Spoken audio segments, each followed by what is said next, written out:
ప్రభునందు ప్రియులైన మీకందరికీ యేసుక్రీస్తు ప్రభువారి నామంలో శుభవందనాలు తెలియజేస్తూ ఉన్నాం. దైవజనులు బ్రదర్ భక్త సింగ్ గారి పరిచర్యలో నుండి దైవ మర్మములు జూలై 30. వారి యావత్ బాధలు ఆయన బాధనొందెను, ఆయన సన్నిధి దూత వారిని రక్షించెను. ప్రేమ చేతను తాళిమి చేతను వారిని విమోచించెను. పూర్వ దినములన్నింటను ఆయన వారిని ఎత్తుకొనుచు మోసుకొనుచు వచ్చెను. యెషయా గ్రంథం 63వ అధ్యాయం 9వ వచనం. 37వ శిఖరము. వారి యావత్ బాధలో బాధనొందెను. ఇది మరి ఒక రక్షణ శిఖరము. మన బాధలు, కష్టములు, దుఃఖములు, శ్రమలు ఎట్టివైనను వాటన్నిటిలో మన ప్రభువు మనతో కూడా బాధనొందును. విశ్వాసులముగా మనం ఆయనతో శ్రమపడిన ఎడల ఆయనతో కూడా ఎలుదుము. ఆయన మన భారములలో పాలు పుచ్చుకొనుచు వాటిని మోయును. అందువలననే ఆయన మీ మీద నా కాడి ఎత్తుకొని నా యొద్ద నేర్చుకొనుడి అనుచున్నాడు.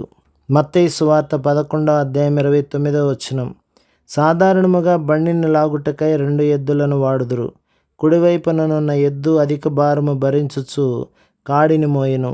అది చాలా అలసట పుట్టించు పని. పొలము దున్నునప్పుడు కూడా భారము భరించవలసిన ఎద్దును కుడివైపున ఉంచుదురు. అట్లే ప్రభువైన యేసుక్రీస్తు కూడా మన భారమునంతయు భరించును. అందుకొరకే ఆయనతో కలిసి కాడి మోయుటకై కాడికి కట్టబడి ఉన్నాము. మనము శ్రమపడినప్పుడెల్లా ప్రభువు శ్రమపడును. నీవు దుఃఖపడినప్పుడెల్లా ఆయన నీ దుఃఖము భరించును. నీవు ఏడ్చున్నప్పుడెల్లా ఆయన ఏడ్చును. నీవు ఆకలిగొనినప్పుడెల్లా ఆయన ఆకలిగొనును. ఆహా, ఇటువంటి పరిచర్య!